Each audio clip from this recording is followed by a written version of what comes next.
Pemirsa, jangan lupa subscribe channel official UTV, like dan nyalakan tombol notifikasi.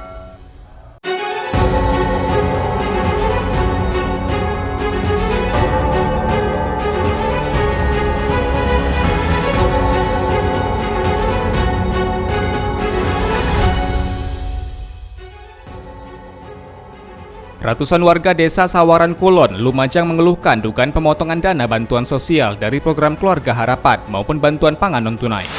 Ketua Umum Partai Gerindra, Prabowo Subianto ikut pasang badan, menegaskan langkah-langkah yang diambil oleh Presiden Joko Widodo dalam penanganan COVID-19 sudah benar. Kepulauan Riau mengirimkan 125 orang kontingen yang mengikuti Pekan Olahraga Nasional ke-20 di Papua.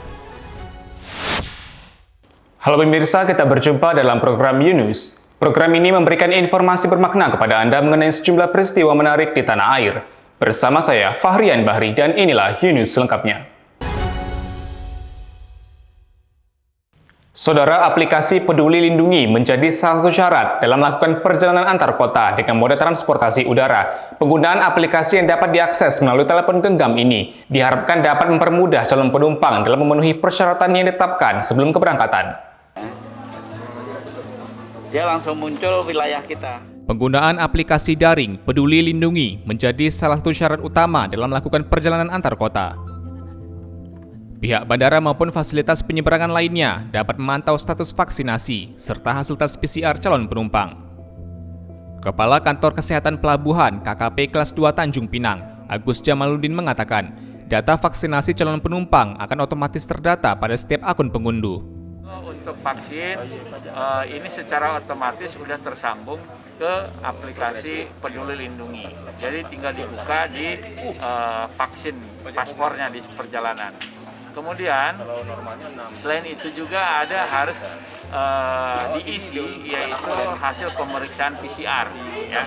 Nah ini ada NAR, New Record. Nah ini harus diisi oleh Paskes yang menyelenggarakan pemeriksaan PCR.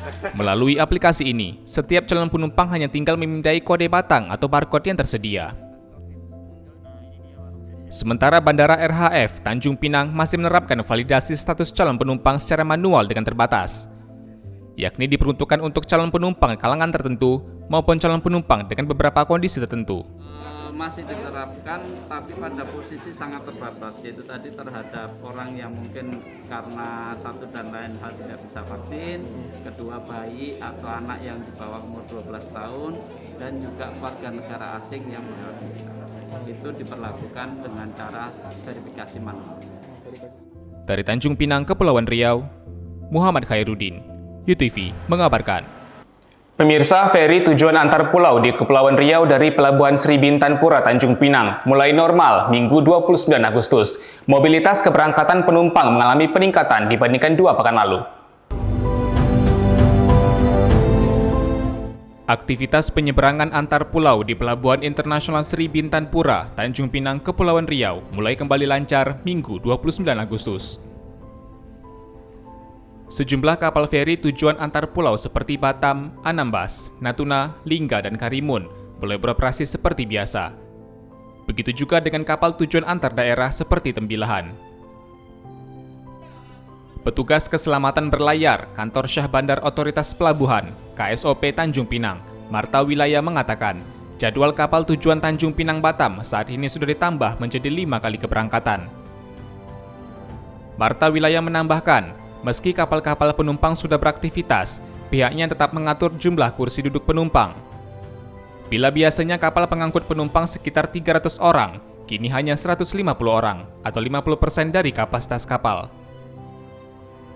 Setiap keberangkatan penumpang antar pulau wajib membawa tes antigen dan sertifikat vaksin. Tujuan Batam itu cuma semalam ada tambahan 1 trip aja. Kalau untuk tujuan antar pulau itu sudah mulai hari ini ya. Hari ini tujuan ke Senayan sudah mulai beroperasi. Untuk persyaratan masih tetap berlakunya seperti biasa, itu tetap yang mau berangkat itu tetap harus ada vaksin dan antigen. Dari Tanjung Pinang, Kepulauan Riau, Afriyadi, UTV mengabarkan. Saudara, TNI Angkatan Laut memperkuat pengamanan ribuan pulau kecil yang tersebar di seluruh penjuru Indonesia. Angkatan Laut meningkatkan pengamanan pulau-pulau kecil dengan melakukan pemerataan prajurit Angkatan Laut. Peningkatan pengamanan ini dilakukan untuk menjaga potensi-potensi yang dimiliki ribuan pulau-pulau kecil di Indonesia, juga upaya dalam menjaga kedaulatan NKRI. Komandan Komando Pembinaan Doktrin Pendidikan dan Latihan TNI Angkatan Laut dan Kodik Latal Laksamana Madya TNI Nur Hidayat menyampaikan hal tersebut pada Sabtu 28 Agustus saat pelantikan pengambilan sumpah 249 prajurit TNI baru di Makassar. Program ini adalah untuk pemenuhan tugas dari TNI Angkatan Laut yang harus merata di seluruh Indonesia. Dan kita semua tahu bahwa prajurit yang ditempatkan di daerah pulau-pulau terpencil adalah prajurit yang tahu daerahnya. Oleh karena itu, Bapak Kasal telah membuka sekolah di masing-masing daerah itu untuk memberi kesempatan kepada para pemuda-pemudi daerah untuk bisa menjadi prajurit TNI Angkatan Laut yang akan mengawal pulau-pulau kecil yang berada di Indonesia ini. Kasal juga diketahui telah membuka sekolah di banyak daerah untuk memberikan kesempatan kepada pemuda-pemudi daerah untuk ikut menjadi prajurit Angkatan Laut. Dari Makassar, Sulawesi Selatan, Kantor Berita Antara, UTV mengabarkan. Pemirsa, penggunaan listrik di Kota Batam mengalami fluktuatif yang cukup signifikan selama masa pandemi. Namun penggunaan listrik kategori bisnis mengalami penurunan yang cukup signifikan. Penggunaan aliran listrik di sektor bisnis di Batam, Kepulauan Riau mengalami penurunan selama masa pandemi ini. Sedangkan penggunaan listrik di kategori industri dan rumah tangga justru mengalami peningkatan. Fluktuatif pemanfaatan daya listrik di Batam terjadi yang cukup signifikan. Direktur Utama Bright PLN Batam, Nyoman S. Astawa mengatakan, di masa pandemi, hampir seluruh kegiatan dilakukan dari rumah. Kalau saat ini alhamdulillah yang masih turun kalau dibandingkan year on year ya, itu adalah bisnis. Industri sudah mulai naik. Kalau rumah tangga kita tahu karena sekarang kan semua dari rumah. Bekerja dari rumah, belajar dari rumah, bahkan beribadah pun dari rumah, jadi relatif naik dibandingkan dengan tahun lalu. Selain itu, Nyoman menambahkan, Bright PLN Batam saat ini memberikan beberapa stimulus kepada para pelanggannya, khusus di masa pandemi. Pelanggan itu boleh berhenti sementara. Kalau tidak lewat kebijakan ini, kalau dia berhenti, kalau nanti mau sambung lagi, dia harus bayar kan. Nah ini kami izinkan mereka berhenti sementara, pada saat nanti mudah-mudahan pandemi ini sudah berakhir, mereka ingin berusaha kembali, mereka nggak perlu bayar apa-apa. Stimulus-stimulus yang diberikan oleh Bright PLN Batam ini merupakan satu hal yang diupayakan pihaknya dalam memahami kondisi masyarakat di tengah pandemi. Dari Batam, Kepulauan Riau, Engesti Pedro, UTV mengabarkan. Pemirsa, ratusan warga Desa Sawaran Kulon, Kecamatan Kedung Jajang, mengeluhkan dugaan pemotongan dana bantuan sosial dari program Keluarga Harapan maupun bantuan pangan non-tunai yang diduga dilakukan oleh oknum pengelola I-Warung maupun tenaga pendamping PKH. Munculnya dugaan monopoli pengadaan beras yang dilakukan oleh salah satu distributor ex-pegawai salah satu bank milik negara ke sejumlah I-Warung binaannya membuat Menteri Sosial Tri Risma hari ini berang.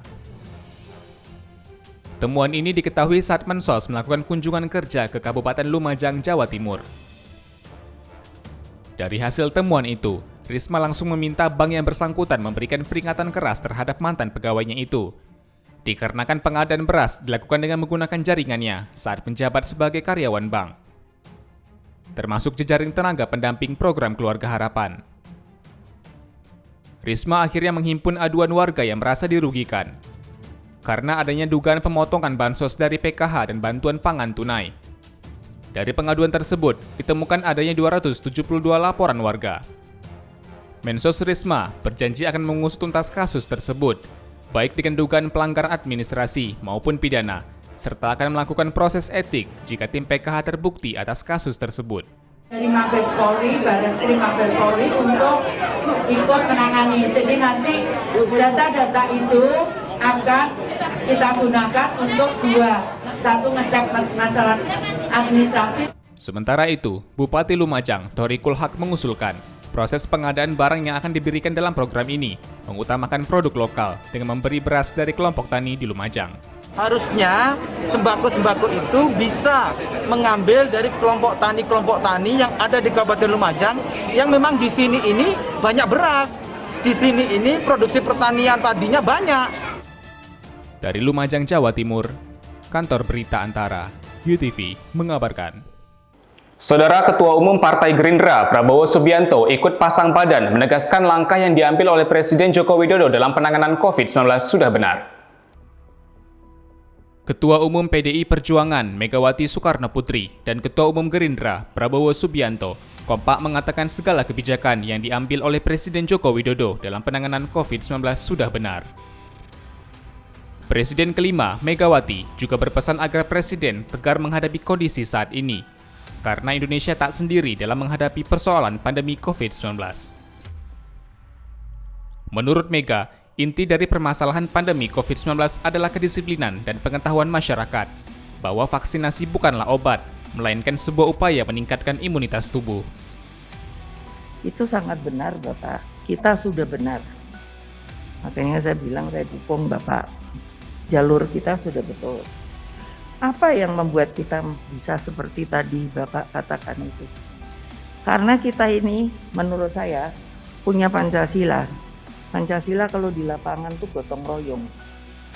Kalimat senada juga diungkapkan Ketua Umum Partai Gerindra, Prabowo Subianto. Ia menilai penanganan COVID-19 di Indonesia cukup efektif. Ia juga meminta Presiden Jokowi untuk tidak menghiraukan suara-suara yang memperkeruh keadaan, karena pemerintah sudah berada di jalan yang benar. Saya mengakui itu dan saya hormat sama Bapak. Saya lihat, saya saksi, saya ikut dalam kabinet kepimpinan keputusan-keputusan Bapak cocok untuk rakyat kita. Tim kita saya kira bagus, tim kita di kabinet cukup kompak dan kita kerjanya baik. Ia optimis pemerintah mampu menangani segala persoalan pandemi COVID-19 dan menilai ekonomi Indonesia juga telah membaik. Keputusan Jokowi untuk tidak melakukan lockdown memungkinkan ekonomi Indonesia mampu bertahan dibandingkan negara yang melakukan lockdown. Dari Jakarta, Kantor Berita Antara, UTV mengabarkan. Pemirsa, Kepulauan Riau mengirimkan 125 orang kontingen yang mengikuti Pekan Olahraga Nasional ke-20 di Papua. Penyelenggaraan Pekan Olahraga Nasional PON ke-20 di Papua pada 2 hingga 15 Oktober mendatang akan ikut diramaikan oleh kontingen dari Kepulauan Riau. Komite Olahraga Nasional KONI Kepulauan Riau mengutus 125 orang kontingen untuk mengikuti PON ke-20 ini. Para kontingen yang didelegasikan terdiri dari atlet, tenaga kesehatan, anggota keamanan, pengurus KONI, serta pelatih dan official team. Menurut Ketua Umum KONI Kepri, Usep Rahmat Minggu 29 Agustus, keberangkatan kontingen ke Bumi Cendrawasih dilakukan secara bertahap. Dikarenakan jadwal pertandingan tak berlangsung secara serentak, penyesuaian alam bagi atlet untuk beberapa kategori cabur membuat kontingen Kepri harus berangkat secara terpisah. Pada pelaksanaan PON sebelumnya, raihan 7 emas, 4 perak, dan 7 perunggu berhasil menghantarkan Kepulauan Riau ke dalam peringkat ke-19. Kita mungkin masih di 15 atau 16 lah, kalau 10 agak berat lah ya di urutan 10. Tapi 20 besar mungkin masih bisa lah, 20 besar artinya dari 10 sampai 20 masih bisa karena persaingan cukup luar biasa. Semua sekarang itu konsentrasi berlatih semua bagi atletnya. Tadi sudah dilaporkan ada 16 cabang olahraga yang akan kita ikuti. Ya kita berdoa semoga hasilnya maksimal. Teman-teman para atlet bisa mengukir prestasi terbaiknya. Saat ini, kontingen Kepulauan Riau mengikuti 16 cabang olahraga. Gubernur Ansar Ahmad berjanji akan memberikan bonus kepada atlet yang berhasil meraih prestasi. Dari Batam, Kepulauan Riau, Kantor Berita Antara, UTV mengabarkan. Pemirsa, rekaman pengintai berhasil merekam momen mendebarkan ketika sejumlah warga pejalan kaki di Hangzhou, China menyelamatkan seorang wanita yang terjatuh dari gedung lantai 4. Beberapa pejalan kaki berhasil menangkap seorang wanita yang teriak meminta pertolongan sebelum akhirnya terjatuh dari gedung lantai 4. Diketahui wanita tersebut terjatuh dari sebuah bangunan tempat tinggal. Namun belum diketahui secara pasti penyebab wanita ini terjatuh dari ketinggian tersebut. Karena sempat mendengar teriakan minta tolong inilah, para pejalan akhirnya langsung bergerak cepat mencari alat penunjang untuk menangkap wanita tadi. Dari rekaman, terlihat sejumlah pejalan menggunakan kain terpal dan bersiap tepat beberapa detik sebelum wanita itu terjatuh. Terlihat juga salah seorang penolong sampai terhempas akibat benturan. Meski sempat tertolong dan kondisinya stabil, wanita tersebut tetap dilarikan ke rumah sakit. Dari Hangzhou, China, Kantor Berita Antara, UTV mengabarkan. Terima kasih telah menyaksikan informasi yang kami sajikan. Tetap saksikan News selanjutnya. Salam sehat, sampai jumpa.